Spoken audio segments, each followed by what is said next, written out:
Good evening, everyone. I hope you guys are doing well. Welcome back to the Malaysian Architecture Education online series. So this is proudly presented by MASA. This online lecture is entitled Short, Sharp and On Point by architect Rushdina binti Ismail.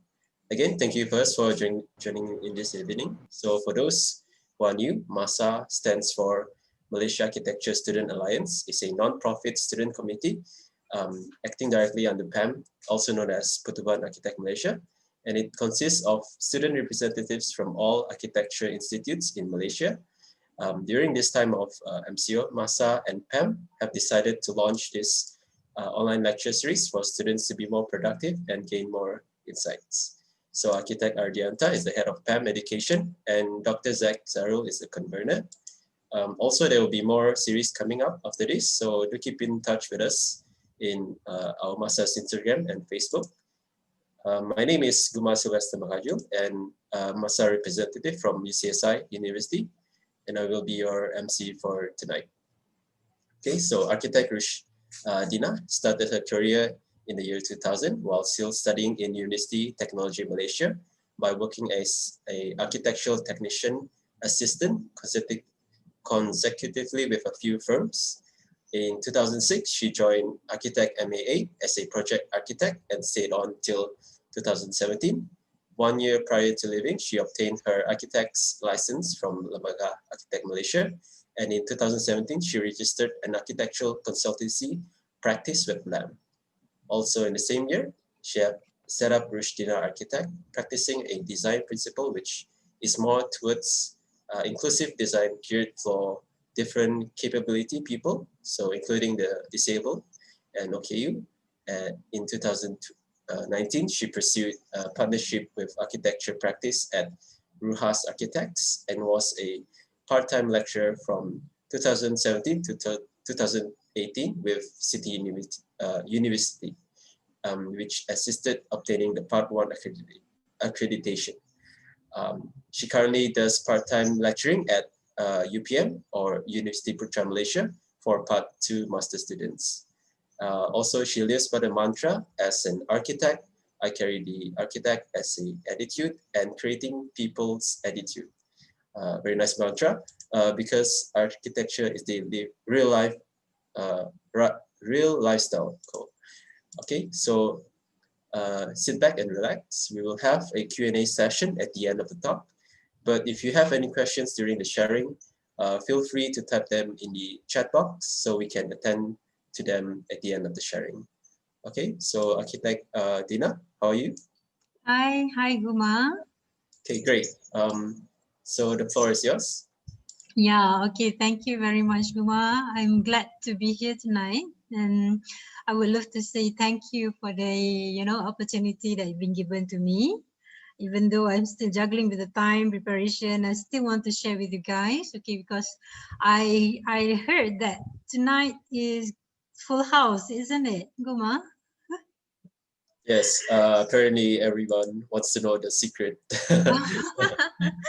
The secret is now revealed, okay, inshallah. Okay, most probably perhaps that you guys who are attending this talk prepare your mental, just open mind and have a full heart just to share with me. This is not going to be a formal talk. Yeah, it's going to be, maybe we can share the knowledge together while I'm presenting slides by slides. Okay, so again, can I start now, Guma? Yeah, sure. Yes. All right, thank you. Okay, hi all. Assalamualaikum. Okay, a very good Saturday. I'm glad that you guys come in today because it's Saturday and supposed to be watching TV with family, eating outside, dine outside by this time. So perhaps that tonight's sharing will benefit you guys from today until you are going to practice. Okay, because presentation is when you saw my the advertisement of my talk tonight, it's actually basically about presentation. Presentation is actually part of architect's life, and of course in students' life. It started from here, and then when you go to the practice, okay, they will be used in the practice differently. Okay, not really in architecture student, but Here today, I'm here just to share what I have been experienced before, and plus I've been teaching a lot in universities, right? And I've been attended to many quits also, and I've seen Yes. lots of the same issue, with the students. On top of the pandemic thingy nowadays, right? You understand about the situation is kind of limit in presentation. So, it's kind of hassle to you guys to prepare, and it kind of is a new normal in terms of changes of presentation style. And of course to us, okay, even though I'm the part-time lecturers, but to us, lecturer need to, create like a 10% in one time. So it's kind of hard, to listen to everyone talking. So today, all right, I'm going to talk about the short, sharp, and on point. Hopefully, will be on point today also. And it's a secret to foolproof architecture presentation for students. Okay, so again, I am here. I am Rushina. Okay, you can call me Architect Dina. This is what they call me. All right. Even the students also call me Architect Dina. But it's okay, you want to call me Dina also can. So I'm from Rushdina Architect, the principal of Rushdina Architect, and recently opened up a partnership with Architect 𝐒𝐬𝐧𝐚 on the Rojas Architects. So you can reach me. All right. This is my first slide. I'm not going to say it later. Maybe while you guys, take a break or something, you can just go to my Twitter, because I've been on a lot in lots in Twitter, LinkedIn or Facebook. You can find me in Instagram, but not that active in the Instagram and Facebook. I'm more active in Twitter. All right. So hi guys. Like Guma said just now, this is like my life mantra, because architect, of course, carrying the architect was an attitude. Architect must live with the attitude. Good attitude will represent the good architecture. All right. Okay. So today I'm going to talk about tips. Okay, a secret. I think this is the catchy word that you guys really interested to join me today. So what is going to be presented by today is about tips and secret on the architecture online. Apparently it's online presentation. So what you guys are going to get from this presentation today is some kinds of new terms in terms of rule of numerals in presentation. Again, what is the rules of 3 fundamental components in design that you need to present. And then about the 9th flow guide. This is only a guide, but it's not mandatory to be followed, but it's actually the process thinking, okay, that we trying to assess you guys in terms of presentation.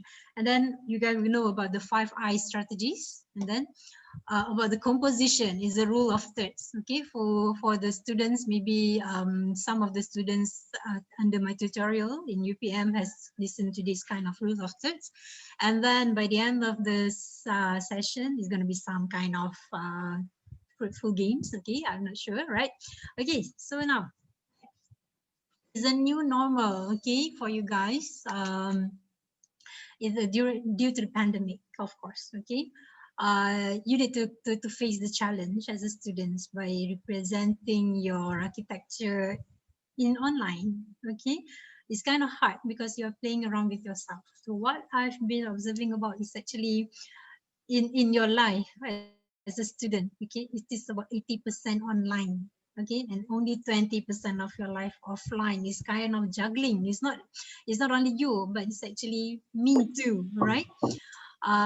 Everything needs to be online. Even though you are opening your phone to answering the WhatsApp and everything, of course it's going to be online. But 20% of offline, maybe you're going to take a rest, you're going to take a break from your life of online, that you need to rest a little bit. Okay, and then the 90% is actually about me time. I understand when you are doing things online, okay, you are doing it actually me time. You need to have like everything online. You want to WhatsApp everything, you want to read also online, you want to do the presentation also online. It's only 10% of your time is you time that you're spending with other people, right? When you go outside also, it's so limited. Okay, maybe 2 or 3% per table, something like that. And then another new normal that you are facing like a student is actually 100% of your life is actually about resolve and repurpose things. You know, you repurpose your area of your studying, area of your working. Your bedroom can become an office now, something like you resolve lots of things in your time. So these are the main three things that you are juggling in yourself. So I understand that you are facing a lot of you know, hindering in yourself to get you to prepare on the online presentation as an architecture students, right? That's why in the first place I thought I let you guys know that architecture is about attitude, because everything that you do in architecture is something like you bind an agreement with an architecture already. Okay, right. So let's have something know about what is Walt Disney saying. It's like the way you get started is to quit talking. Okay, but I'm not going to quit talking now, but you have to begin doing. That is something that is actually some of the students that I face is actually love to talk. Okay, love to say whatever they want to do, but still not doing something. Okay, so this is what Disney alarming us, right? So, are you ready, guys? Tips. First rule is actually just start. Okay, get your pens, get your paper, get your notepad or whatsoever, the tablet or something that you can write. Okay, you have to do the first word, what you want to do. This is the first tip. Just start. Maybe you start with Googling, maybe you start with reading. Okay, at least you start something with your intention that you want to present. So because you know why, Mr. Don't waste more time saying something like every success happen in first step. You know, because without the first step you cannot go to the next step. So remember why you take it the first step. And I would love to say here, you have to do it fast, but not in hurry. You have to understand the meaning of fast and hurry, because when you do it fast, sometimes it's going to be strategized, but when you do it in hurry, you will tend to do more mistakes, something like that. Okay, so are you ready, guys? Okay, so please disregard my face, right? So please ready with you know, some of the information that we given. So next, second rule states, okay, whatever presentation that you need to face, even though you are practicing, even though you are, you know, you are doing your architecture presentation, or you want to do create or something, prepare for anything and everything. You know what I mean? Because you can summarize from this presentation thingy that people talking in the social media, people talking the YouTube, you read a book, or you buy a book about a presentation. This is the three main things that I can summarize from all what the presentation is all about. Okay, so first thing first, you need to know who is your audience. Okay, like tonight, I want to talk about the presentation. If I'm going to talk with the people with same level as me, I will change a little bit in terms of, you know, the way I'm going to present it, the way I'm going to compose it. But now, today, I'm going to present to you guys as the students who really hunger with the tips and what to be saying. So first rule is actually to know who the audience. If the audience is your lecturers, maybe already know about your progress, so it's okay that you didn't tell everything. But how about if the panel or the lecturers or whoever greeting you is the first time listener? Okay, so you need to recce this kind of thing with your lecturer. Who are they actually? What they want? What they want from you is actually they want to listen to your design. Okay, so where are they is the most important, because you know why today is going to be online thingy, right? It's not going to be face to face. So where are they? Are they in Malaysia or are they in outside? Who are they? So you need to understand that first, because whatever you are doing, even though you are doing it online or offline, this is the one that the most important, you know, to know the audience. Okay, so never assume the audience share the same opinion with you.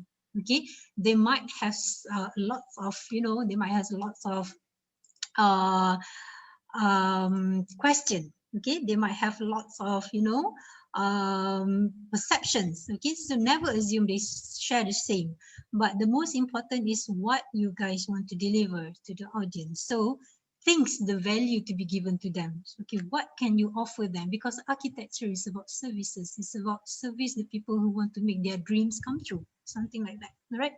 So sometimes when you know the audience, you can know the engagement game. Okay, maybe some surprise prize. Okay, you're gonna do something for them. Okay, maybe you're gonna have it's not surprise by giving them or posting them a gift. No, it's something. It's not like that. It's something like an engagement game, maybe a break, maybe some kind of things that you need to pop up during your presentation. I don't know, right? To make it not boring. And then the second one, after you know the audience, of course, on top of everything, you need to prepare. Okay, I think you guys have experience when you're not preparing for your informations, you're not preparing your progress, you will find you're going to start with the design. So go back to the rule number 1 just now. I'm saying just do something, start with something, at least something you've been doing. Okay, so the progress will be going and going, and it is about a momentum, how you manage your time a day, at least 5 minutes or maybe 10 minutes just to go this kind of thing and prepare things. Okay, so plan it clearly and structure. Do the checklist. Number 1 is what, number 2 is what, number 3 is what. Okay, number 1 I need to read, number 2 I need to buy a books to understand this kind of thing, or maybe I need to ask my friend. Just do just this day. Okay, and then take a risk, try different approach. Okay, maybe when you understand about the audience, the adults audience may be different, the kids audience may be different, so try different approach, not the same approach, because you need to understand to deliver, you need to understand people to give the value. Okay, and then the most important while you are preparing and creating is actually choose the right tools and techniques. Okay, I understand that you guys doing, you know, some kind of Revit or maybe PowerPoint or maybe Lumion or whatsoever. The tools have to be right, and the techniques that you need to present has to be right. Okay, to know what is right or what is wrong, you yourself need to do something first. Start with something. Okay, so that's why I say start doing. Then you know which tool is good for you. Okay, you have to try it run. Okay, you don't need 24 hours to try the things, that the new things in your life. Maybe you just need 5 minutes to run through, right? So whatever tools right for you. So in order to prepare and create everything, the first thing you need to do is to visual the whole story. Okay, so this is kind of mindset thing that you told yourself. Okay, say like I want to say this, like maybe Guma. Okay, in order for you to make a presentation, okay, just tap your shoulder. Guma, you are going to do something presentation, so I need to do it something like nice, everyone has to listen to me, something like that. So it's about visual the stories first, what you're going to say one by one. If you lost, means that you are not preparing enough, you don't know your intention, so go back to your intention. And then the last rules in presentation is actually find a mentor. Okay, when you find a mentor, you know what to do. Always ask. When you are doing it yourself, especially during pandemic, you're doing things alone, you never know that the things you're doing right, because we as a human being always say that we are right. Okay, when you have no cross-checking, you don't do reading, okay, you don't upgrade your skill, okay, you don't get the feedback across line, you're going to be stuck forever. Okay, so and then the last point is actually you need to dry run. Okay, which is good.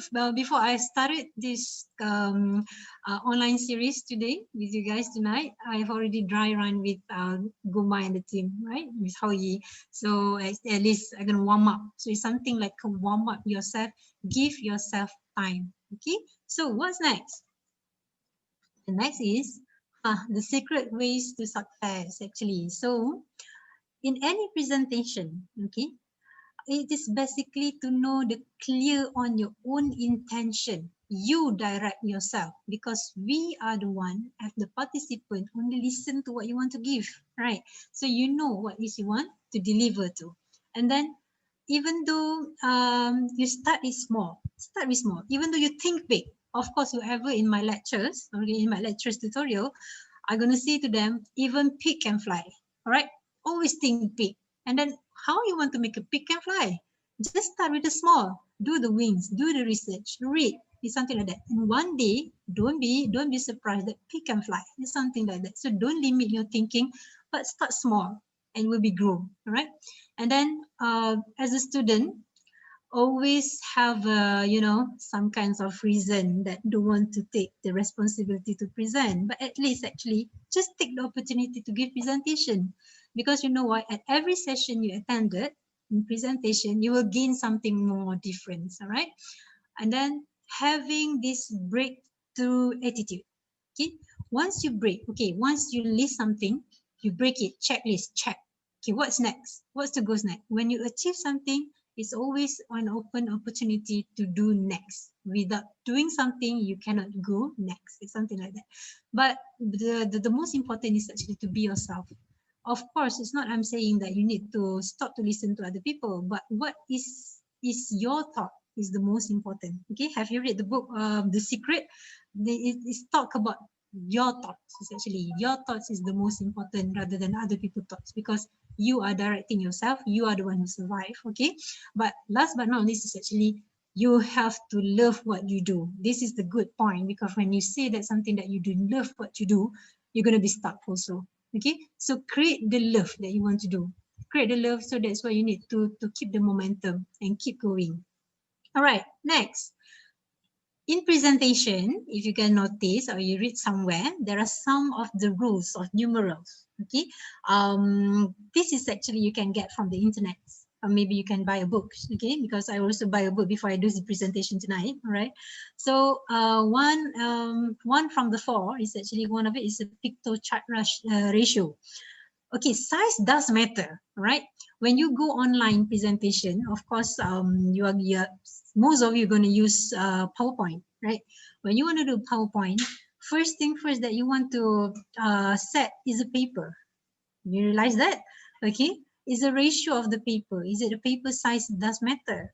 Okay, for tonight, I'm using the screen paper sheets. Okay, so when you want to print it from here, you get the soft copy from this presentation, you have to print it fixed. If not, you're going to fit in a A4 paper or A3 paper because it's different size. So size does matter, because it will relate back, just now I'm saying about rule of thirds, it will relate back to the rule of thirds. All right, so where you want to put your presentation, which part you're going to put your perspective, which part you're going to put your words, they're going to tell you later. Okay, so especially when you do social media, you want to post it in social media, of course, this kind of paper looks, screen looks, doesn't fit Instagram. So how are you going to do that? Something like that. So you need to plan it. So plan it first. At least you do something. Even though you don't have an idea what to say in your slides, at least you have the paper setting, all right, and something like that. So goes back to the rule of thirds. Okay, the second one is actually 10, 20, 30 rules. Okay, it's something like this. Students sometimes carried away with one slide. Okay, sometimes they project the books on the wall. By the end of the day, they doesn't know what to present, something like that. So when you have this kind of rule, maybe you can just plan. Whatever you talk, whenever happen is different. So the 10, 20, 30 rules is something like when you have 10 slides, try to make it 20 minutes. Means that every slide you have to talk like 2 minutes. 2 minutes is quite long, you know. 2 minutes is quite long. At least half a minute is already delivered something. So plan of that. You yourself need to plan. This is only a rules. It's only a guide. Okay. And with this kind of time slide, you have a 30 points font size. So what I'm doing here is actually 30 to 32 size. Okay, so that it will be bold, clear, and easy to be looked at. Right? Because when you do it online, when the font is too small, it will be dragged away. Your intention and your perception, you're going to be dragged away. Okay, so next is actually 5-5-5 rule. Okay, sometimes you can use it when you have less than 5 words per line and 5 lines per text per slide. Okay, and when you have lots of slides, like 30 slides maybe, 5 text heavy slide in a row enough, because it will drag your intention, it will drag your energy actually. So when your energy is dragging, you won't be focusing anymore. And then they have another rules, the fourth rules that I conclude here is actually 2-4-8 rules. Okay, 2 minutes per slide, at least less than 4 bullets per slide, like I'm doing just now, and maybe 8 words per bullet. Okay, you can see, right? You can see it clearly. This is called a pitch deck slide. And the two before this previously presented is about the PowerPoint rules. Okay, you can find it in this internet, all right? Or maybe in the books that you buy. All right. Okay, the next one. This is the one that I think the most students like, you know, when they open up the PowerPoint, so PowerPoint becomes your new enemy because you don't know when the PowerPoint say click to add title. Okay, what title should I add? Yeah, it's something like that. It's normal. It's not happening to you. It's happening to me also. Before I do this presentation also, when I see the PowerPoint, oh my God, I just close it. Okay, it's something like that. Okay, so you need to face it anytime, every time you face a challenge. Okay, just face it. What's next? Say something like that. Breakthrough. What's next? Something like that. So this is a good student like that. All right. Okay, the next one. Okay, when you have this, it's okay. Like what I said, just take a break moment. Okay, have you read about the break moment? Okay, take a breath. Okay, 1, 2, 3, exhale and inhale. Do it often. When you feel stuck, this break moment is the most important moment in your life. Just enjoy, cherish it, you know, because this break moment you can, it's not only a break, it's actually to make you realize something else to do next. That's the most important, the break moment in life. So like a Muslim, okay, whoever is Muslim in here, we have a break moment by Salat, something like that. So it is something like you're setting up yourself again, re-energize yourself. Okay, you know, you have to break somewhere from whatever you are doing and then start to move on and do the next thing. So do it. When you face, even though you face the PowerPoint slide, you know what to do. So just take a break moment, take a deep breath, okay? Something like that. All right. So let's go to the third, the 3 rules, fundamentals, component in this building design. Okay, this is called already a literature. It's something that you need to put inside your presentation. Okay, in architecture, okay, when you understand, architecture is about a process. Okay, it is a process from one to another, even though you go backward or forward. After this, I'm going to tell you about that. So architecture is the process that encountering a context, right?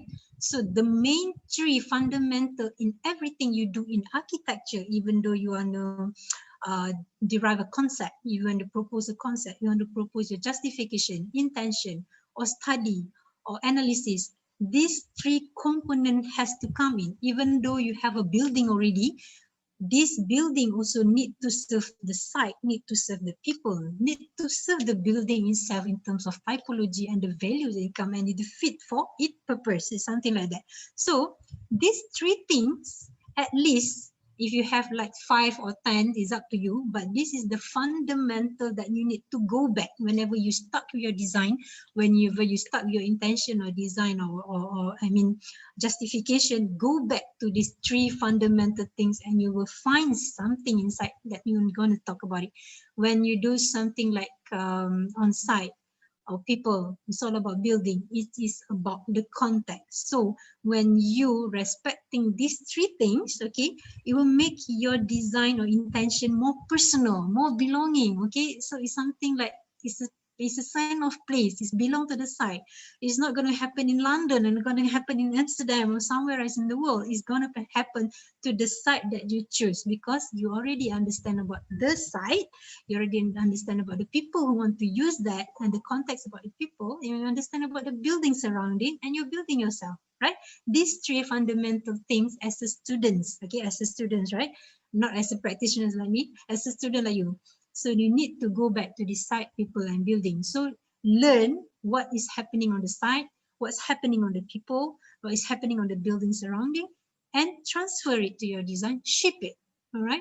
And then give the value, make a clear direction on your intention, what you're going to serve this kind of 3. They must be work together. If you notice the arrow is needed by each other. People need the site need a people, site need a building need a site, people need a building need a people, something like that. So on top of it, what is the issues? From these 3, you can create millions of issues already. So which one you want to do? This is some kind of point that you, when you unlimit yourself with the points, the issues will come out millions, lots of diamonds and gold you want to take from the world inside your presentation. That's why your presentation will prolong, okay? So need to have this kind of structured again, checklist. The WH question has to come out. Where is the site? What is the site all about? Okay, when is the site operated? Who is the people? Okay, what is the people they do? Just come up with this kind of WH question from these three.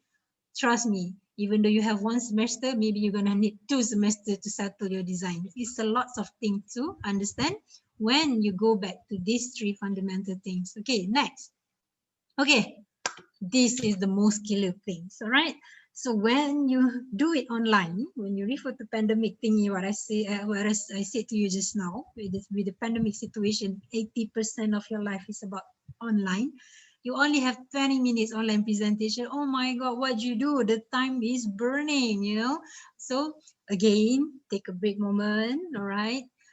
Please inhale, exhale, okay? So what you guys are gonna do next is actually understand this. Okay, there's a purpose why I'm showing you guys the lines, because architecture is about process. Okay, it's about starting, it's about how you begin the process, how you end the process. Okay, okay. So some of the students can understand straightforward. They will go one by one until they get the goal, the end in mind, the end of the building they want to propose. But some of the students will go that way, you know, in some kind of wiggling way until the end. It's okay as long as architecture is about a process. It's the method is present on how to begin it and how to end it is the most important. All right. Okay. So for tonight, actually, if you notice in all of architecture presentation, this is whatever you need to do. 9 things. It's only 9 things, but it's going to take 14 weeks, right, to do this. It's a process. This is the things that architecture lecturers or whoever panels that are listening to your, you know, presentation. This is the process that they want to know. It's not about you begin, okay, my project this semester is to do this. Okay, suddenly you just show the product. It's not going to be like that, okay? The product, the building itself, it's meaningless in architecture without the process, right? Because the 3 things that you need to go to the basic again just now, site, building, and people. When it's the building is not related to the site, building, and people, your architecture will be meaningless, okay? Because it's not belong to the site. So these 9 things, okay? Before I go to the 1, 2, 3 until the 9th, okay, I want to tell you about something like thinking development process is a state of mind. State of mind of each of the students and of course the practitioners ever in this world is actually different. Okay, this is the process. It's only a guide. Okay, maybe you can combine 9 with 2, maybe you can combine 8 with 4. It's up to you. But this is the process for some of the students need to follow one by one. When you have this technical mind, like of course an architect, you cannot run from this technical mind. So you have to go one by one, okay? Especially when you are 2, you know, sequence people, okay? You are doing things in order.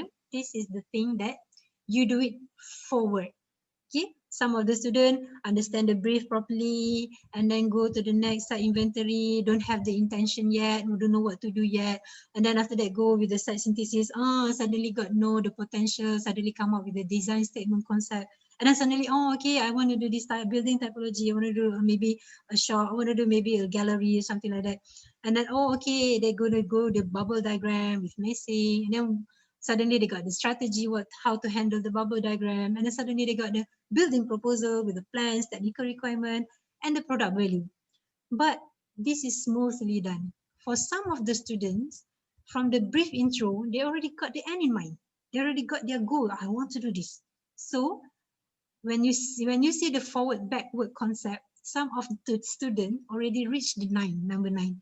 So again, have to go back to the architecture. It's a process. So you need to go through in architecture presentation what to do: 8, 7, 6, 5, 4, 3, 2, 1, something like that. So it's a forward and backward. And sometimes students, when they reach one by one from 1 to 9, sometimes they need to go back to the number 1. Okay, it's all depends on you and your decision. Okay, from this slide also, I suggested, okay, this is only a suggestion time. When you have a 20 minutes, what you're going to brief into, maybe the brief introduction is only half minutes. Okay, the inventory site analysis of course is a lot, and especially when you're doing in group. So inventory is actually 2 when you're doing group or you're doing yourself. Okay, maybe 3 minutes and then 2 minutes synthesis, and then you can look at until the product value that you can tell the building fit to a purpose, only half minutes. But it depends. When you have 20 minutes, juggle with the time. Okay, you know when you deduct here 1 minute, you have to top up somewhere here 1 minute. Or maybe you want to do it 15 minutes. So maybe you cannot dismiss these 9 steps, you know, in the architecture presentation. Okay, so maybe we can go back here later. So the secret to start, okay, is to set the end in mind. Of course, this is what Mr. Goh is saying, right? So Mr. Goh is saying something when you been given a project brief, okay, in the first semester, okay, the first week of from the 14 weeks. From the first week, we already have the brief. What you're gonna do. Sometimes the lecturers also helping you with the end in mind. The phase 1, phase 2, phase 3. The phase 3 is gonna do the building, something like that. So this is some kind of the goal setting, is the mind setting to be done. But if you don't have the project brief, the lecturer need to tell you about do something with the conservation or something like that. But what is your end in mind? As an architect, do this one first. Okay, at least you have to visualize what is the end product that you want to give. So this is the most important part as an architect, because you need to deliver more, you need to deliver forward. You as an architect, is a gift that you are looking things beyond. Okay, that is a gift to architect. That's why you've been chosen being an architect. All right, so next one. Okay, let's go to the study. Remember about the architecture is about the beginning and the end. Okay, it's about the process. So let's try to put the brief into half minutes. All right, try. Okay, when you have this thing, when you have the brief, just tell the lecturers or the panels, even though you are repeating to the same panel, just briefly say, okay, today I've given a task to do for the whole semester is to do this, blah, blah, blah, blah. Okay, and then the project is about blah, blah, blah, blah. And my role in this project is to design blah, blah, blah. Only half minute, that's it.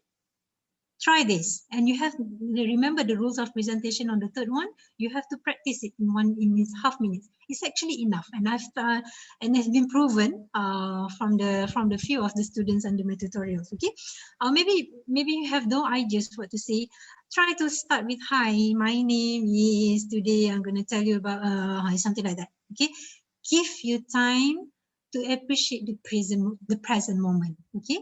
Give your time yourself, okay? So you need to briefly tell people what is this. You don't need to start with the presentation. Okay, my intention is like this. Why? Why you have the intention? You don't understand. What is your ground? What is the justification? So you will open up more to the question. So this is the first thing. So right, do it in half minute. Enough, all right? But it's a must thing to do at every presentation, at every quiz you are facing every day. Okay, but some of the students, okay, this is kind of, you know, a shortcut maybe. I love to listen to this introduction also, because some of the students, do it in poster. Okay, this poster is from the current UPM student master under me. It's actually Hong Wenji. Thank you for this poster. So maybe some of the students lost in terms of words. They would love to do the collage. They would love to do the presentation more as the introduction, you know, as a picture. So sometimes a picture also, a poster also can become an introduction to your presentation.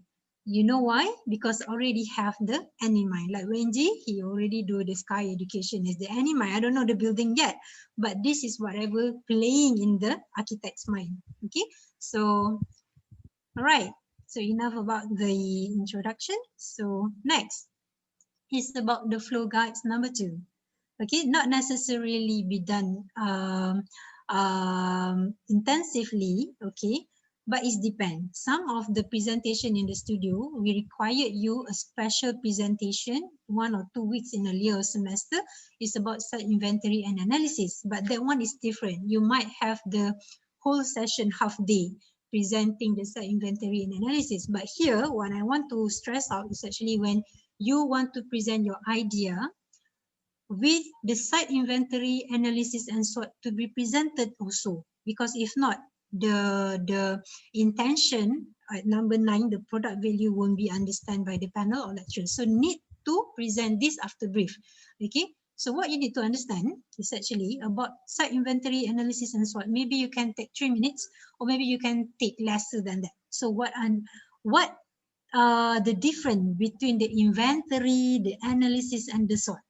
Okay, some of the students taking the inventory as analysis. No, if you present to me, it's something like a rubbish already. Okay, so inventory is a list or data collection, is what you can see it physically on site. But what does it mean by analysis is something like it can help you to design potential and design proposal. So from the inventory, the list of data, what does the things impacted to site? Say that they have one chair in the middle of garden. So that is inventory that you are trying to collect from the site. But what that chair has make an impact to that site? That's the analysis. What the time that people always use, that this analysis, the things that we cannot see from the inventory is actually the analysis to the site. So when you want to do the analysis also, okay, you need to do the SWOT, the strength, the weakness, the opportunity, something like that. You already know about that, right? But the SWOT is actually the potential points that you're focusing down on to do the synthesis with regards to your proposal later. So again, these things has to go back when you do the inventory analysis and SWOT, go back to the site, people, and building. That's it. Okay, don't do the rest things, because from my experience, when you try to do something else, something beyond, you will be stuck by the end of the day. So go back. The secret is to go back to these 3 components of site, people, and building, where you are doing the site inventory, you list it, the analysis, and you sort about it. So like I said just now, and in my first presentation, is about when you understand this inventory, the list, the analysis, the impact of the site on that elementary, and the SWOT that you're coming out, so actually you can give the sense of place. It's the sense of belonging to the site, because that chair has to remain. Okay, just now I'm giving the situation of the chair in the middle of the garden, something like that. So it has to remain. Why? The analysis is telling you why. Because this is where the notes coming in. The people were gonna take break there, maybe gathering there. It's just one chair, but the big impact that they give to the site is something, the analysis. So it will bring a place making to the site. So when you want to choose, if you're not giving any sites to be choose, so this is the things that maybe from the inventory analysis and which part of the site that you understand, your study, you can see the potential of the choosing the site. So of course it will involve the macro study, the one that impacted the whole, and it will involve the micro study, okay, in and out situation. So again, what are the issue? This is what are the impacts. So you need to understand this. Ask yourself the WH question. Okay, so this is the the presentation, one of the presentation from the current Master University, okay, UPM. This is the thing. What do you think here? Is it still inventory or is it analysis? Okay, so it is actually inventory. That's why please be careful when you present inventory versus analysis. When you inventory, you say warung near the road. So what's happened to the warung? What the big impact that you given to you? So that warung is actually giving the sense of place where it may be 100 years old, or maybe it's actually the gathering space, only the gathering space that they have in the town or something like that. That's only the place. That is analysis. Or maybe it's given the identity. Maybe it's a mamak store identity. Maybe people who eat at the warung only happen at 5 to 9 o'clock. I don't know. It's something like that. That is the analysis that give impact to the site. Don't present something like only inventory. Make it fruitful. So it's sharp, it's on point, and it's delivered. Okay. And then again, when you talk about restaurant, what this restaurant is all about? It's actually about bringing the identity to the site. That is the analysis. Or maybe this is because of the gathering point of the site or something like that. From the data, what is the impact to the site, to the people, to building there? That is analysis. Okay, so make it short, make it maybe 5 is too much, maybe go narrow down to 3 elements only. Present in terms of site, people, and building. Okay, next. This is credit to Lydia from Taylor's University. If you are here, raise your hand. Okay, this is about the micro study. Okay, this is recently the project that I create in Taylor's University for the part 1 students. All right. So when sometimes you have to look at micro. Just now you look at the site and the macro. Maybe your lecturers allow you to do the 500-meter radius or 1 kilometer diameters. And the micro part is actually what gives impact to your site that you choose or being given. Okay, the small one, the related to the boundary one. Okay, in terms of ingress, egress. Okay, what does the neighborhood can serve that? Because when you do something inside your boundary of the site, you cannot run from this attachment of the neighborhood. And the neighborhood is actually give you the impact in terms of the site itself, the people, and the building surrounding. So please go back to these 3 fundamental things to do your analysis in terms of micro study. Okay, understand of that. All right. So the next one. Okay, to make it shortcut. Okay, this is a pandemic thingy also. Okay, you are not doing any physical model anymore. Oh my God, this is a very nice moment when you do a model with your friends, you know, together in, at the studio. But due to this pandemic, you have you take this challenge as the opportunity. Do it in 3D. Okay, I would love to encourage you to do this 3D meshing, because you know why? When you want to go to the site meshing, you are not only looking into the ground floor, you are looking into the vertical. Okay, so this vertical will impact, What happened? will give impact to your zoning later. Okay, so the site 3D meshing to understand the vertical context in order for you to do the vertical zoning later. Why this is important? When you come up with this 3D, you will understand where the sun path, and where, because of the sun path, you will know where the building will be located, will be facing on. So goes back to this site, people, and building. Okay, all right. The next one. So the secret, okay, to your analysis and to your synthesis, okay, is actually, as an architect, you cannot run from the positive to the negative thing, isn't it? When you say just now, okay, let's go back to the slide like this. When you see this kind of warung, from your observation, maybe you can see that we saw lack of this, lack of that, lack of, that is the famous words, okay, trying to said by the student, lack of this, lack of green, lack of what. But it's okay, lack is okay, because lack is open up to an opportunity. So when you have something like you think in your thoughts that is negative, then as an architect, is a challenge for you to positive it. And of course, you need to go back to site again, people again, and the building again, right? So this is the topmost secret of the doing the analysis. All right, next one. Okay, ready for the site synthesis and potential. Okay, what is synthesis? Okay, oh sorry, it's Malay. What is synthesis? Synthesis, okay, you already have the analysis. You already have the inventory. You already done the analysis. So what is synthesis? Some of the students still didn't understand what the difference between these 3. Okay, so let's see. First, you have the inventory, and then you have the SWOT. The SWOT is actually the analysis. You find out the strength of the site, you find out about the weakness of the site, you find out about the opportunity because of the strength and weakness, and then there are something threatened on the site, and because of the analysis. Maybe just now I'm giving you the situation, the chair in the middle of the park is actually threatened to the people who want to cross by the pedestrian, I don't know. So maybe that's kind of analysis from the inventory that you find out. So what is the synthesis? From that little point of strength, weakness, opportunity, and threat, the synthesis is actually the potential that can become a making decision to to your design. Okay, it's something like options that you're opening up. You have already the inventory, the list.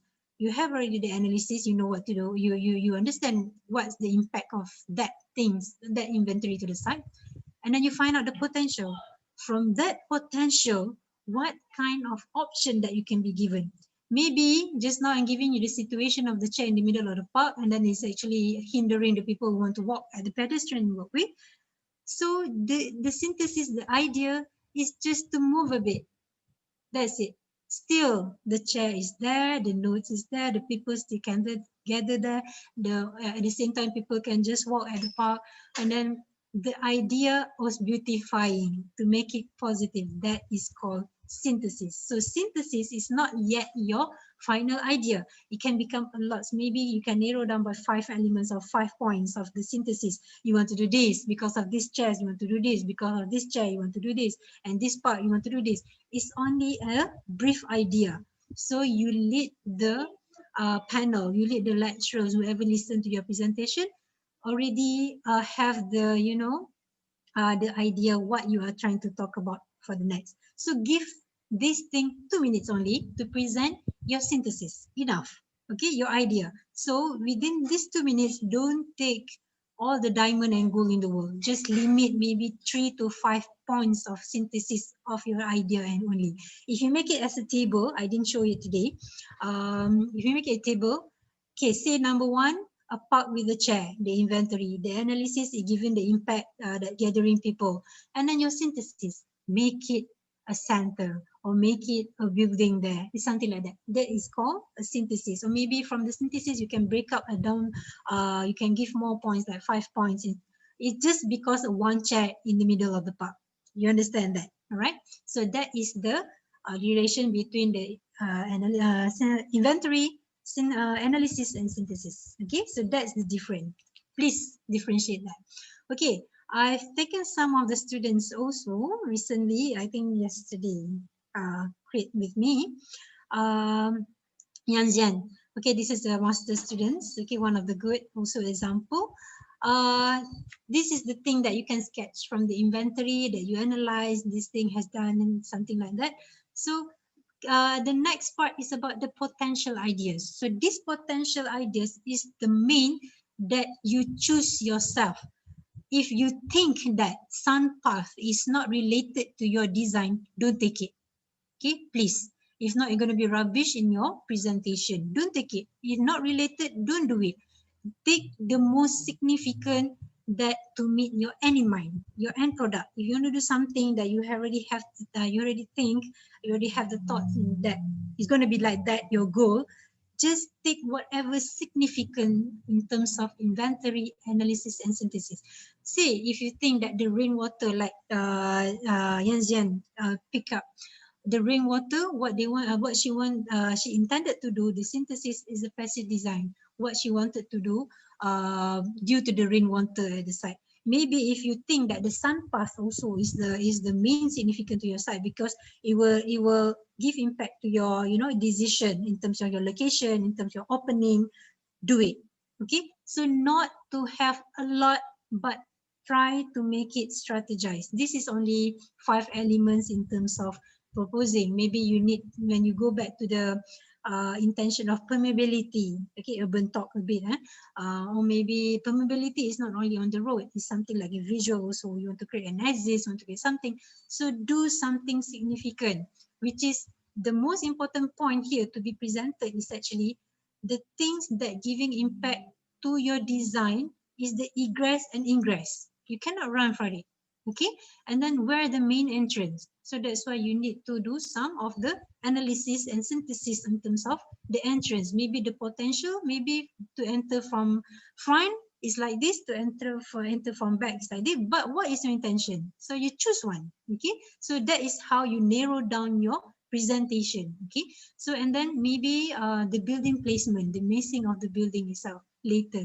And then the most important about the synthesis is about the target user.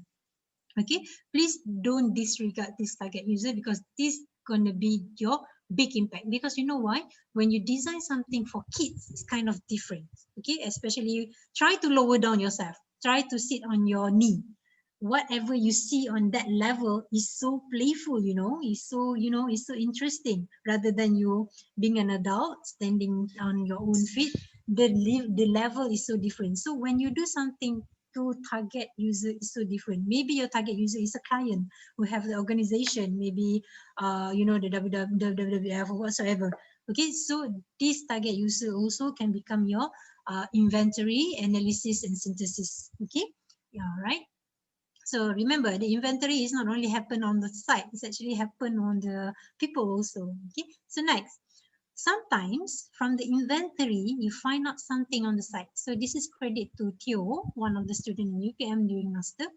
He's suddenly realized that the site has a flood problem. Okay, sometimes from the analysis that you come out the issue. So the big impact issue at this site currently is about the flood. So this is the thing that you have in mind. Sharp telling us what are your intention. Maybe you're gonna have like this also. You have lots of sentence. Okay, good. Remember back the rules of the rules of 8 points, 5 sentence in a slide. So you can beautify your slides again. Okay, this is only an example. So you can figure out yourself what is the most important words that you want to put here. Okay, so again, from the issue that you come out from the analysis, go to the synthesis quickly. Maybe this is also take about less than half minutes to tell. What is your intention? Not a design yet, because the design we need to talk it later. Because this is the progress that we need, that can be assessed from your design thinking, design process. Okay, so next one. Okay, the target user, right? So just now I'm saying about you, the people. Okay, who is the people? Okay, the potential target user. Set it, because from the target user, you will narrow down the scope of the study. If not, most of the student, I will ask, this building is to who? Okay, is for the adult, is for the family. When you have a lots of people to encounter with or to, there won't be a people going to your building because they're unclear. Okay, you understand what I mean? Okay, when you do a library, of course, a library is a public. So what kind of library that you are talking about? Which target user that you are talking about? Set it. Okay, maybe you have a multiple target user. So how you want to zone it in your site? Because sometimes your building, what I mean? Because sometimes some of the group of people cannot mix with other people. When you have the energetic adults, okay, healthy lifestyle adult people, you want to mix with the different ability old people, cannot meet. You need some of the same language of inclusive design. What you want to do is, if you want to meet this kind of group and this kind of group, is actually you need to make it as a whole, as an inclusive design, which is benefit these two groups. It's kind of opening up two more problems in your design. It's not that I avoid, or I against the idea to have a lots of people in your building, but at least when you have target people, when you have target user, the people who come to your building, clear that building is for who, and the building is full with that kind of target people. Trust me. Okay, and then if you notice this presentation, okay, when you have this lots of words that you need to tell, this is like, I think is the most challenge with the architecture student, where they want to put a book on the wall, which is actually, when you do it online, is kind of irritating. It's some kind of, oh my god, which one I want to use, which I want to look. It's too many things, and you would drag your own energy as a presenter and the people who are looking at it, because we are struggling when we are move a lot of your visual is more tiring than you are doing the physical works. Trust me. Okay, so sometimes need to do this kind of tricks. Less statement, lots of slides. Okay, maybe one of the slides you're going to use it like 1 or 2 seconds only, so make it bold, something like that. Okay, so this is a trick. So the next one, when you talk about target user, okay, This is the example I take from Lydia also, Taylor's University. She want to present it short, sharp, and on point about the people who are living on the site. This is 𝐒𝐇𝐎𝐑𝐏 site, if I'm not mistaken. So she done the demographic in graphically, in in chart. So this is, when you look at this picture, it's actually on point, isn't it? Okay, you already know that it's people who are homeless, old people, working people, struggling people, and the youngsters. Everything, the perception already in mind, rather than you put it in words. You understand what I mean? So sometimes the demographic of target people can just be a picture. Okay, you understand what I mean? This is, I understand that some of the students will be thinking that, is it enough? Is the lecturers think that this is enough of the studies? Am I good enough in delivering the words? Actually, you are the one who sell the words. But with this picture, without Lydia presenting, I'm the one who presenting in behalf of her today. Already, all the people who understand this is the kind of people, you only take 1 or 2 seconds to understand these people, right? So this is one of the tricks that you want to make it short, sharp, and on point of demographic study. So again, with the inventory of people, you get the analysis. Choose the most significant point that respond to the site. Maybe you think that the old people is the most significant to be designed for, so just choose them. If you mix old people and the kids, you won't talk each other, and you might come up with more problematic design later. Okay, so from your level, maybe part 1 and part 2 level, okay, master and the degree level, this is the same thing that you need to focus on. Take things that really respond to site and represent the site. Okay, so if the site is all about old folks, take old folks. If the site is most foreigners, maybe you can think something of the foreigners to resolve it, something like that. So this goes back to your intention and justification, sharp, short, and on point. Okay, right. So the next one. The next tips is actually to make it short, sharp, and on point, whatever just I'm repeating just now. Again, to set the vision and mission. If you notice from the timeline that I'm given, you already have the end goal. The number 9 is the building that gives the values. That is your end mission. Okay, you have the vision towards that, and you have a mission to accomplish your progress. That is what Mr. N in mind said. Okay, all right. So the next one, the secret is, when you do design architecture, you need to be before we be.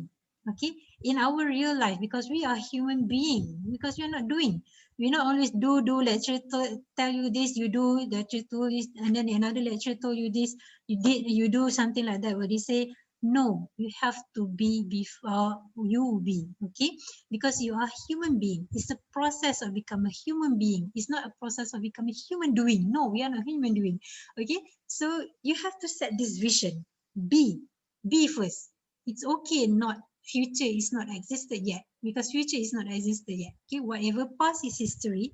What the most important is you're making a decision now because you want to achieve your future. So be before you be, visualize it today. So the next one is actually about the vision and mission. This actually can take you about half minutes, not really half minute, maybe less than half minute, quarter minutes maybe, to tell people about your mission and vision. So again, I've took Lydia because this is one of the best slide that I have now. Okay, there's a lot, but apparently I don't have in my file. So this is the goal that she visions something as a place for people. Maybe it's lots of words here, so it will drag your energy to read one by one. So maybe you can do the trick just now. Bold the text that you want people to see. Okay, I need to go back something like this. Yes, something like this. Set. I want you to set the vision and mission. I want to make it short, sharp, and on point. So this is the bold one that you are taking into your presentation. Again, same like this. I want to tell you this slide about to get the potential target user. So that is the one that I highlighted, and the rest can become the support words to that words, the main words. Okay, so go back again. Here, when you set a goal, it's actually to set end in mind. You have your mind is keep talking. You know, when you listen to yourself, there are lots of, you know, lots of things that keep talking to you guys. Your mind still talking, your heart still talking. So put the end in mind, set a goal and list it. Okay, so you have to make it clear your intention. That's how it works. Okay, when you don't have the vision, when you have the you don't have the purpose in your life, you open up your eyes the next of the day, it will be meaningless because you don't have something to aim to settle. All right, something like that. All right. Okay, so hopefully you understand the vision and mission. Some of the students will deliver the vision and mission in terms of words. It's okay. So this is I took from the 𝐿𝐧𝐚. Recently I create. Okay. She have the vision number 1, number 2, number 3. Okay, some of the students still presenting this 1, 2, 3 until the end. But how?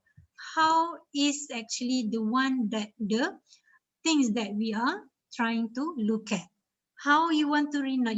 I understand you want to do the unite thingy. You want to do the tourism. You want to do the enrich local the culture. But how? The how is the progress that you need to show us one by one in terms of design thinking. Okay, later I'm going to do that. So this is some of the students make a statement and it become the narrow down to the 3 elementary that the vision that she wanted to do, something like that. Okay, so set the end in mind. This is the building with the community and the environment, which is tourism, local culture, and local visitors coming in, something like that. That's it. And it's because of the education, something like that. That's it. Okay, make it narrow down the focus, but goes back to what is needed to the site, people, and the building there. So it will belong to there, not in London, something like that. Right. Some of the students cannot do the statements. Okay, they are lost in words. Some because some of the students born with do something in poster. Okay, we do something in visual. It's okay. This is also the vision that we can strictly sharp, short, and on point. Okay, this is what we wanted to be. All right, something like that. This is credit to 𝐿𝐧𝐚. Okay, quoting 𝐿𝐧𝐚. Okay, the vision is something like they want a social exchange town. So you can see it already. So short, sharp, and on point presentation. But at the same time, you're talking to the audience about half a minute, something like that. Kan, it's something like that. All right. Okay. So the next steps, okay, which is the third rule, okay, when you are do something decision, say you are doing this vision poster or something, or do this something vision mission set statement, okay, the most important that every decision, take note on this, every decision must come with reason and justification. Do you think that this poster justified?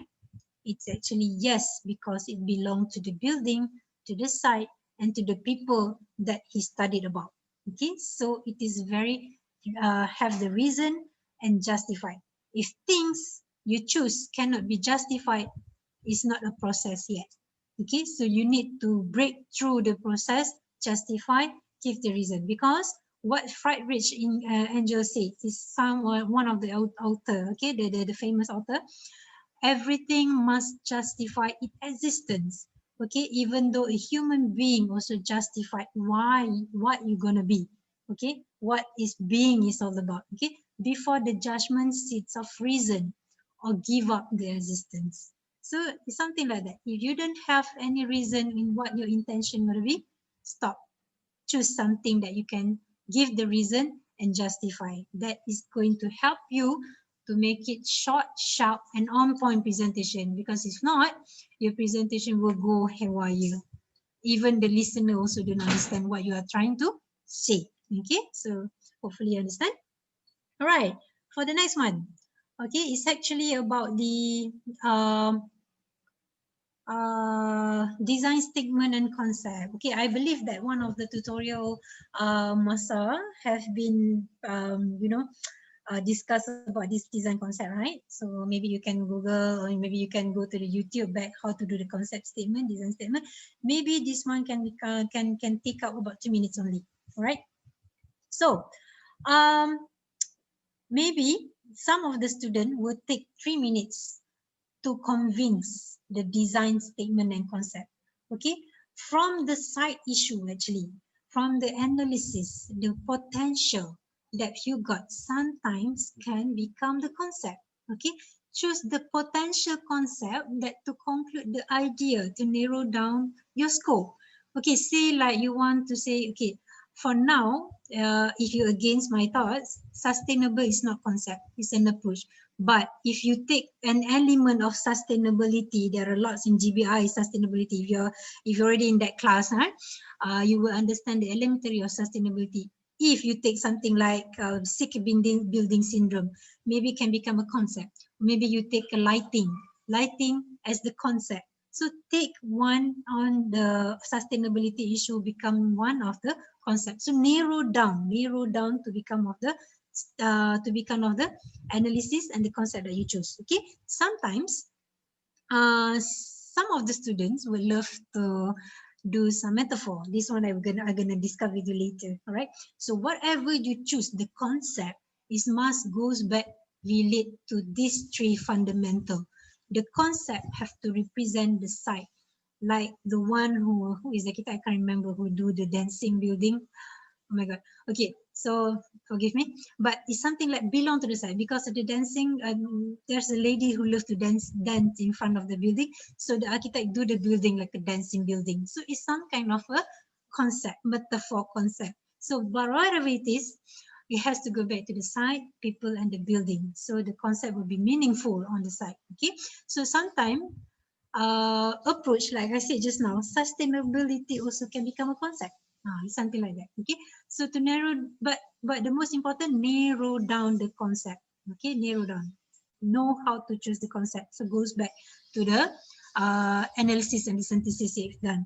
Okay, so from the example that I can take here, okay, hopefully Adham also here, one of the master lecture students. Okay, this is about the township, the concept that he proposing to the township, because for the master you need to do some kind of bigger micro proposal, so you need to come up with the master plan. So this master plan has to come up with the development concept statement. So what he trying to do here is the site is actually in 𝐸𝐸𝐾𝐻. So lots of people realize 𝐸𝐸𝐾𝐻 is actually a small town city, but this is what his intention upon his study on the inventory, the analysis and the synthesis.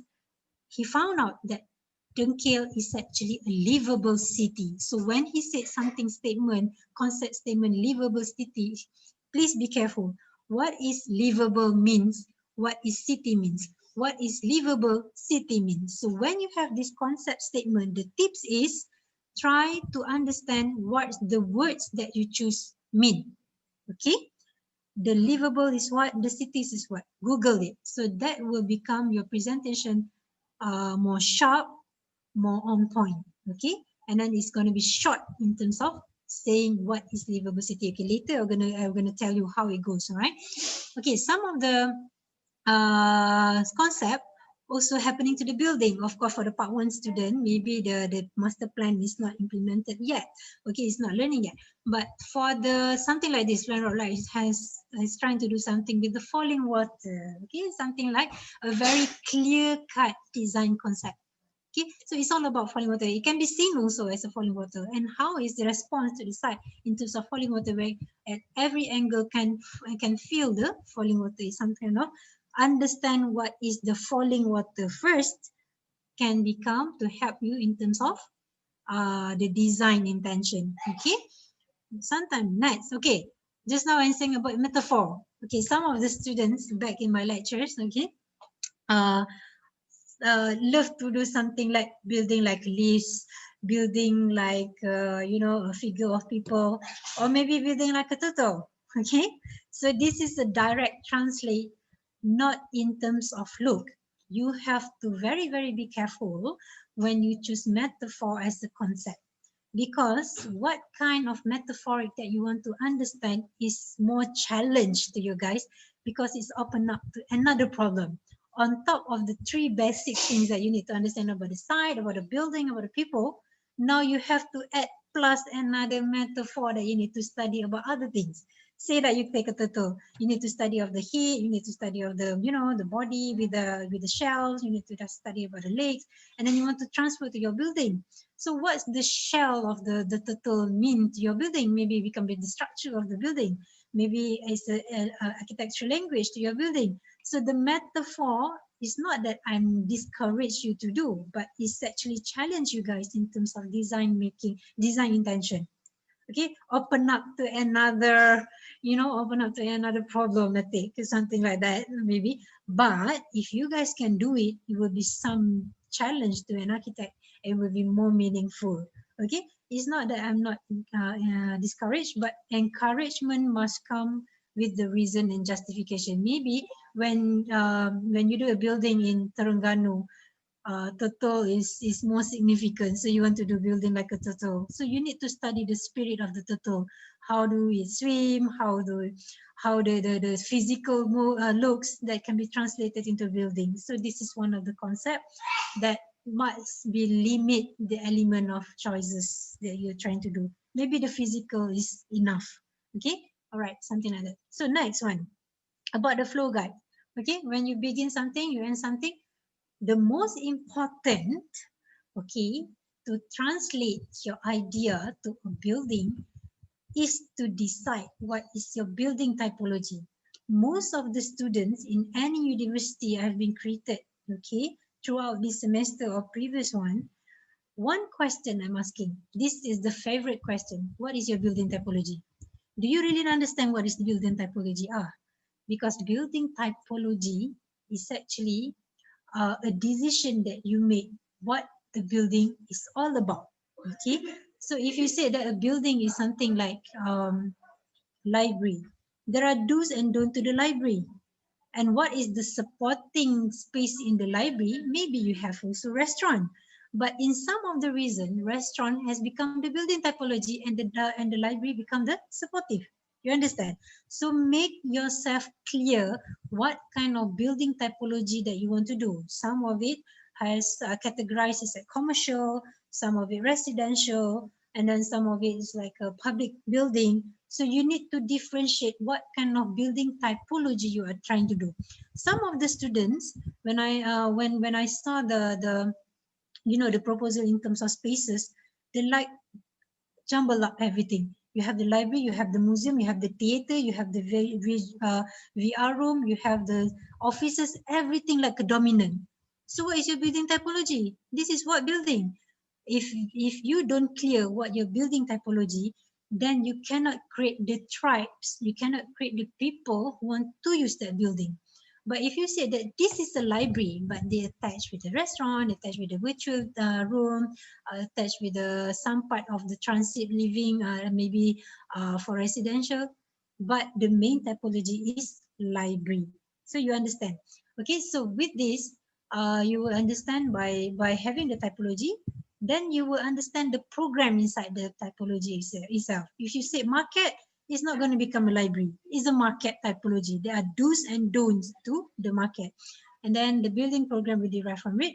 And this is the point where you need to understand what the difference between the precedent study and the case study. Make yourself 3 minutes in terms of this building, this study. So I'm going to talk a lot with this building typology, because this is the most important point that students always miss, because they don't understand. Maybe they do good in number 1 until 4, until the design statement and concept, to metaphor, to literature, because some of the students very good in terms of digging a reference, okay, and presenting reference. But when it goes to technical, this is the point that you need to narrow down the technical part, which is here. Okay, so what is the most important about the building typology is actually it will give to the purpose of group. What kind of purpose it falls under? Is it a market, a commercial? Is it a residential where the habitable comes in? Or is it a public building where people can do some public gathering or something? Okay, something like a court, something like a restaurant, something. Be clear on your purpose group. Because in real life as practitioner, when you become an architect, this purpose group will be defined by land use.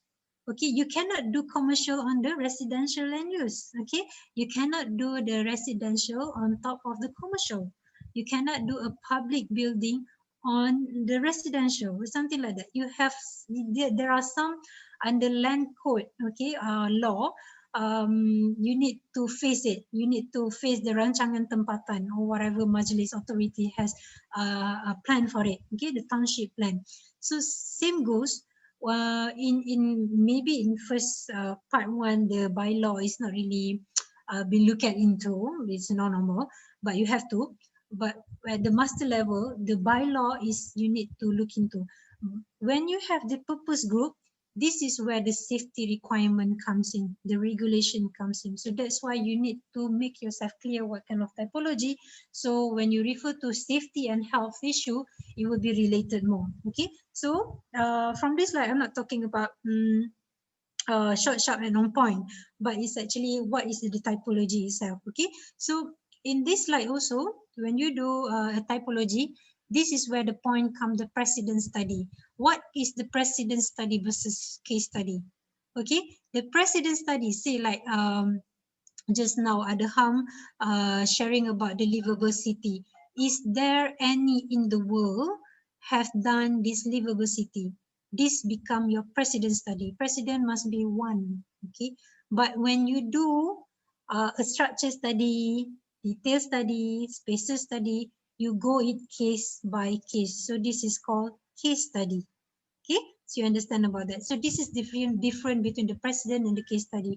So you need to understand the difference. You need to understand which is which. So maybe you are doing building like just now you're inspired by the metaphor. Is there any in the world has been doing like that also? Okay, so make it a precedent, or maybe you are the one who blueprint it. Okay, so make it as a precedent study. But when you go to structure, maybe for the turtle building, the structure you want to do is you don't want to use steel. Maybe you want to use the laminated timber. Okay, something like that. Then do the case study on the particular case only. So that's the difference between precedent and case. So again, I've talked about when you have the typology, there are do's and don't inside when you make a decision. Okay, the tips. How to make your building known which the typology is it, even though you have other spaces supporting. So make this 50% at least from the spaces that you are programmed in your building represent 50%. Okay, this is more than half actually. That can become the typology. If you do market, 50% of it is must be shown as a market.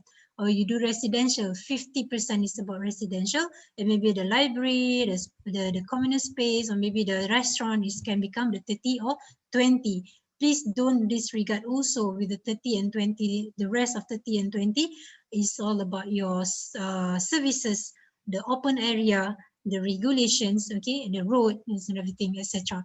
Okay, so this is the tips when you choosing the typology and you want to present the typology of the building. So again, the building typology also must reflect the significance to the site context and given the impact. And I would love to say during the pandemic can become the catalyst of the site. Okay, it can become the the drive. The building can do something and give the value something to the site, to the people surrounding, and to the building surrounding itself. Okay, so what's your building different than others? If you talk about market, so is there any market nearby? So what's the difference from the other market? So the building typology that you choose, maybe you can go with something else to become the unique. So it goes back to your concept. Okay, so this is how you want to make your building typology presented short, sharp, and on point, which is try to make it the building typology 50%, something like that. All right, so the next one. Okay, give the credit to Farah Kamal, one of the master student in UPM also this semester. So she inspired the building by the food. Okay, because the site at Banting is all about ceramic making, food making. So when she inspired because of that, she want to do a market because the market can become a catalyst to the site. So what she done is actually she wanted to do something with the food, then can become the gastronomic market. In the first place, I was also questioning what is gastronomic, what is the market. This is where when you have the building typology as a market, at the same time you have the concept injected to it, which is the gastronomic. So pecahkan, I mean separate this word first. Okay, you have to break it. What is gastronomic means, what is the market, and what it happened is combined, that become the vision, or maybe become the program of the building. So now when you see this slide, is inspired from the food and become the community food hub center, which is the typology is the market, and plus with the gastronomic, so the program is become the market, the learning space, and she have the community space. Look how this progress grow. Okay, so you can understand this. Okay, and then the next one is actually about the zoning. Okay, the massing. Okay, this is the most important. Okay, after you get this kind of concept, this is the next step. Okay, when you have the typology, you have the building program, which one is representing the typology.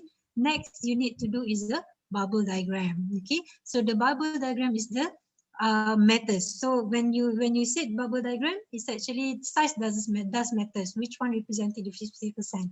So translate. This is the transfer method. So when you have the bubble diagram, go to site zoning and then go to space zoning. What does it make? It's actually more relevant to the zoning and massing. It's actually about significant to site context and relate to the vision and typology itself. So this is one of the, example. So this credit to 𝐁𝐢𝐧𝐚. So she do something the typology and this become the program. Okay, so next is actually the program. This is the 50% of the programs. Okay, you can view it later maybe. And then after that, urban zoning. So this is the bubble zoning on the site. So whoever do the master plan, this is the zoning is all about. Must have be on the site. Okay, so this may be some of the presentation.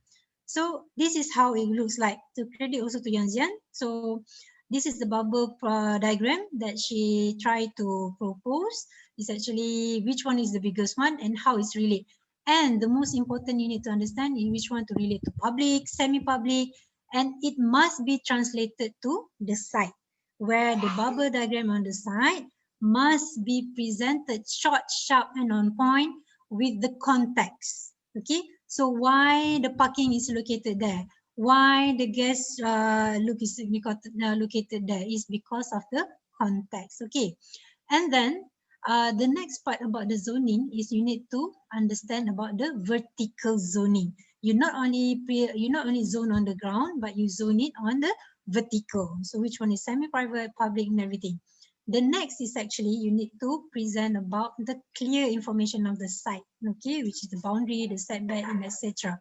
Okay, my encourage to you guys is actually try to make it in 3D. When you present this, after you do the bubble, you need to have the 3D massing. So this is how sometimes you shortcut when you present on your site analysis in terms of your massing. Please give the massing which is significant to the site and relate back to the concept with the vision and the typology. Okay, last, the 8 and 9 sometimes can become together. Okay, so the main important is the the strategies and approach. Okay, when you have the building, there you have the strategies. Okay, the approach can sometimes, like I just said to you just now, it can become like a sustainability. What is your approach towards this sustainability approach? What is the element? Narrow it down. So every concept statement, every reference, case study, the architecture details, the construction details is some kinds of strategies and approach that you need to present shortly. Maybe 4 minutes already enough. Okay, because this is involve technical and sometimes it is more of involve more on case study, which is related back to the site people and building. So Jim Rohn said, always be a student. Okay, with this strategies and approach, always have the creative mindset. If you have the competitive mindset, sometimes you'll start with design. Okay, so always have creativity in terms of choices that you make. This creativity is actually you need to practice. Of course, you need to like I said just now, breakthrough and what's next, something like that. Always be a student, so always learn. Okay, so last but not least, actually the building proposal and what is give the values. Okay, so with this building proposal, of course you need to spend at least 4 minutes to story about your ground floor plan, section, elevation. Okay, bonus, maybe you can have a killer perspective. What do I have always advise my students is actually do this. When you have this typical sectional perspective, it talk by itself.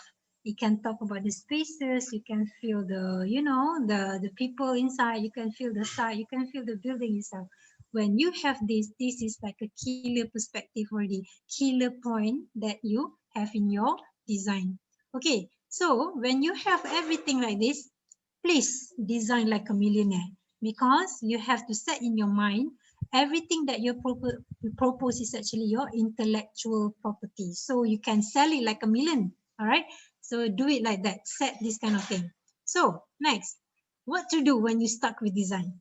Okay, let's calm down. Okay, you have talked lots just now on the tips, on the secret, what to have in the boards. So if you start, please go back to the basic.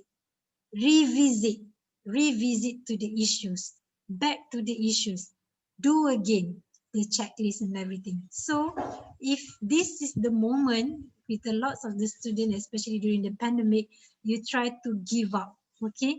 Because it's okay, because give up is the first sign to success, okay? So this is what Mr. Move On said. Remember again why you start, okay? So the next one, if you don't know where you are going, you will never get there. So this is the main mindset.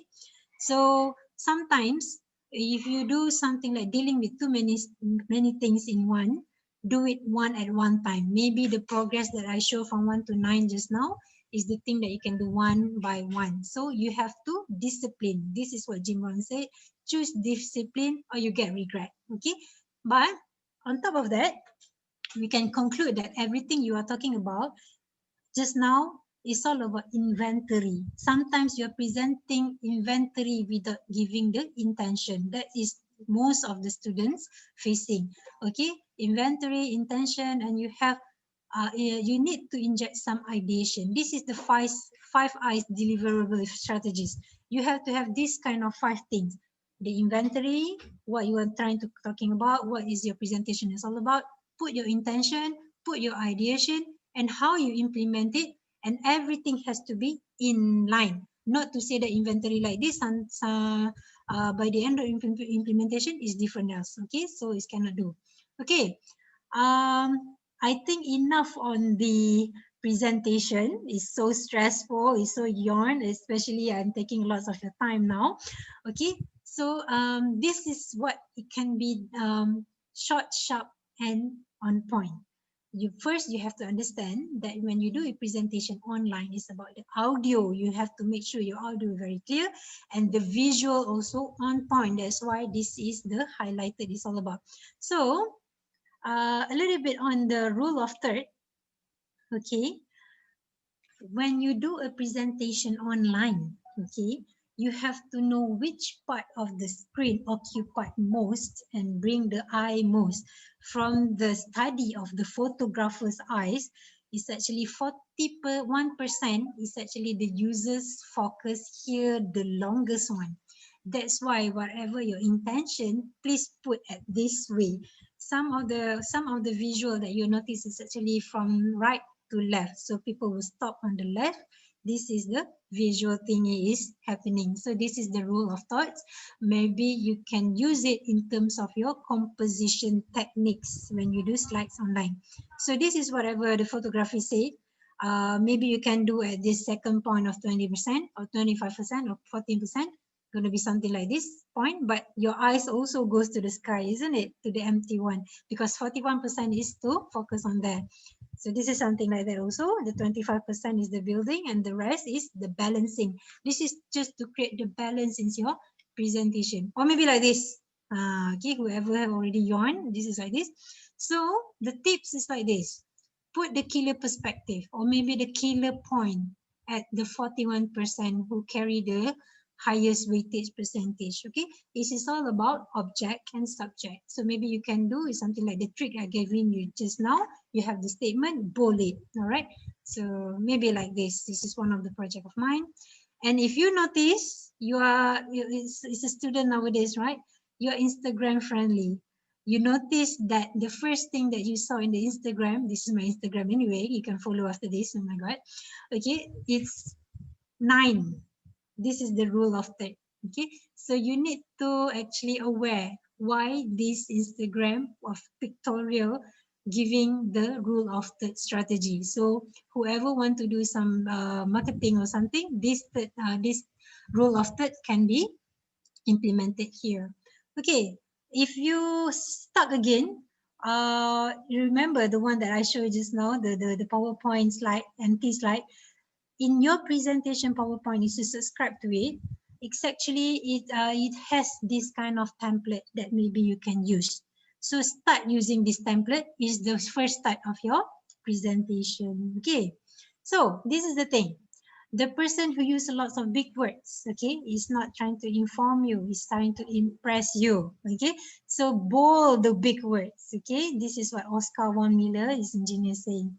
So the next is actually when you do the presentation, okay, please be at the present moment. Sometimes you present, but you don't understand what's you always present under subconscious mind. Sometimes you'll be carried away and you didn't understand what you're presenting about. So appreciate the power of now. There is a book on terms of this, okay? So have a grateful gratitude, be grateful to every little things and do reward yourself. All right, okay. Last but not least, this is the secret, okay? Before your presentation, this is the tips that you need to do. You need to visualize, okay? Visualization is something like a mind prayer. You have to close your eyes, visualize the good things, because goods will attract goods, light will attract lights, good vibe will attract good vibes. Okay, so next game is actually the gratitude attitude. Please be grateful to whatever you have. Okay, please be grateful to the presentation that you want to make, the knowledge that you share, and then do some affirmation. This affirmation is good for you. I'm a good presenter today. I'm sure that I'm going to deliver well. I'm sure that the lecturers will listen to me, and do some meditation on it. Okay, you need some this kind of break moment that I'm telling you just now. And as a student, please appreciate the healthy lifestyle, which is do the exercise and do more spiritual. So this is the V game that I'm talking to you about. You need to do it every day. So again, students, this is what I want to remind you. In any semester you are, in any student situation that you are in, it's actually you already an A student. It is the matter that on how you deal with it with yourself, okay, that make your marks remain lower or higher. Okay, so from the lecturer's view, you are already an A. You yourself are making it low, or you're making it remain an A. So we are the biggest enemy to ourselves. We can't change others. So the only person that can change is you. So thank you very much. All right, so I think this is the end of the presentation. All right. Okay, so thank you very much for Architect Dina for the really wonderful talk. Our MC Guma is having some technical problems with his internet. So we will be having our Q&A session now. So if anyone have any question, you can actually post it into the chat and we'll help you to ask your question on behalf of you.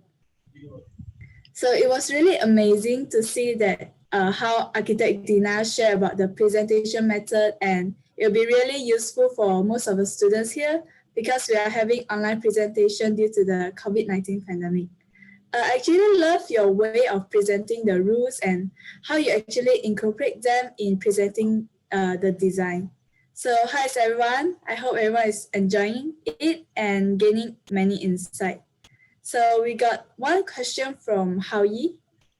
So she's asking that, is there any examples or reference on a presentation like maybe from Big or any architects?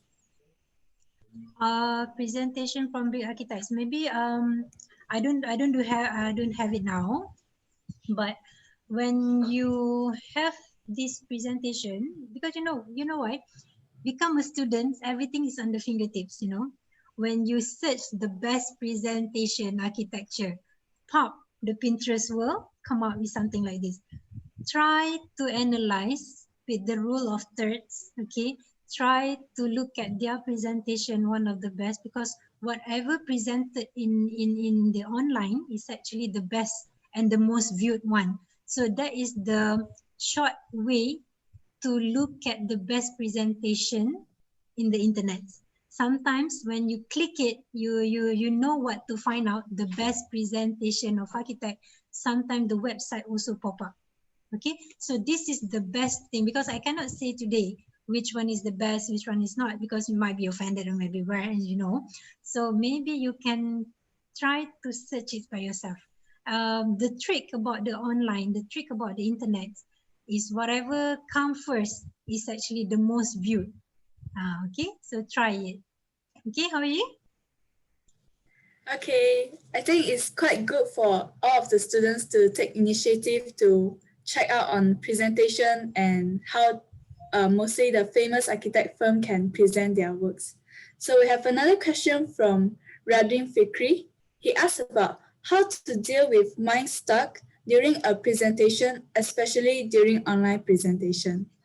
Good question. Okay, if you have this kind of mind stuck just now, okay, during presentation, the secret is take a deep breath, take a moment, because you need to give a break time to yourself too. Okay, this is take a practice. Okay, in your life also. Okay, I would love to make an example in terms of the religion things. Why do we perform salat? Okay, this is actually a break 5 times a day when you have to re-energize yourself back. Same goes to the presentation. Even though it is 20 minutes, give yourself time. Respect yourself, because you are the one who present. Tap yourself, okay, I can do this. Can I have 1 minute? Can I have 1 second break? Take a deep breath, 3 second deep breath, okay, and then you will re-energize back. This is actually the law of nature talking to you, Try to make yourself time, because you are the one presenting, kan? If not, you're dragging your energy. So when you take a deep breath, you to take a break moment, and then you will realize that something new will come up. Trust me, okay? The thing that in front of you giving you a sign. So start back, move on. It's something like that. Okay? Is it okay? Yep, I think your answer responds to what he's asking, and I hope it really helped him during his presentation. So we have another question from Kavi Raj. He's an architecture student and he loves to do video. So on the same time, he really wanted to have his own YouTube channel. And from his perspective, he have been there, but there's no people studying for this type of course and doing YouTube channel. So he's kind of scared to start his YouTube channel right now, because as an architecture student, in his point of view, we might be busy with designing and editing video takes quite a long time to finish it. So he was asking that if you have any suggestion as for an architect student that he can evolve in such a way. Hi Kaviraj, this is actually my wish list too. But actually, of course, I understand because of the time that you are dealing with. This is time constraint because architecture student and everything. But remember what I told you just now. Start. Just start. Okay? Just start. Anything. Okay, if you cannot do it alone, do it in team. Maybe you can just start with a 1 minute video. Try it. Because 1 minute also not doing a YouTube channel. Trust me, you want to do the half minute talking also is hard because you didn't clear what to talk about. So the first thing first, you need to list what you want to talk about. Like myself, I also facing this when the moment I want to step up how do I can, this is my experience, how can people recognize me? I start using Twitter as a platform. Okay, just now I'm discussing with some of the students. I'm using the Twitter just to start my thoughts, because Twitter is limit in maybe less than 100 words. That you can limit yourself. What are you trying to talk about? So the first main thing is set. What are you want to talk about? Just start small. Remember my slide just now? Even though you think big, but start small. Maybe start with the tips. As a student architecture, you need a pencil, you need a pen, a good pen, where to buy. It's become YouTuber already, right? And then you suddenly you realize that people following you because not of the content you're talking about, because of the shop that you are going. It's something like that, right? Start somewhere, but please bear in mind that small things can become big things. All right, at least start somewhere. Even big names nowadays also start from small things. Okay, without an office, without a medium, without a camera, start whatever, enjoy whatever you have in hand. If you have the eyes, be grateful. You have the hands, start be grateful with whatever you have. Use it, make it money from it.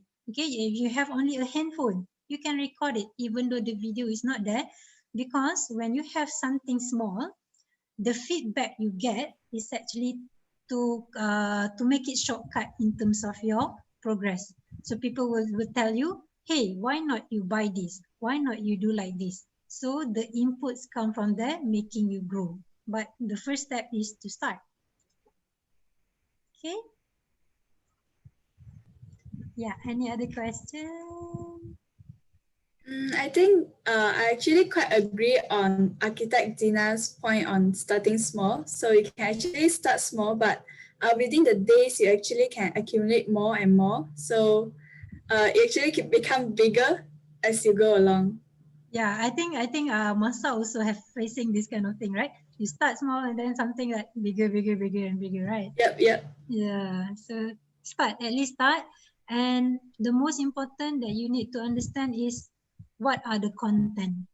Okay, what you are trying to talk about must give the value.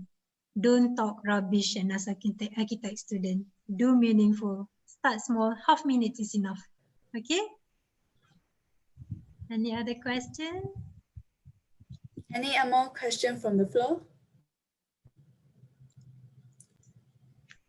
So I think there's no question from the floor, and well, I think everyone needs some time to digest on what your the things you share and your inputs.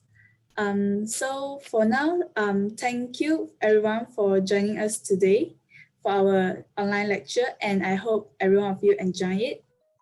So keep in touch with our Masa Instagram and Facebook for the next one. And until then, have a nice day, and we'll catch up with you next time. We are really glad to have you with us. So bye-bye. Bye, everyone. Thank you. Bye. Thank you. Thank you. Bye. Thank you. Have a great weekend.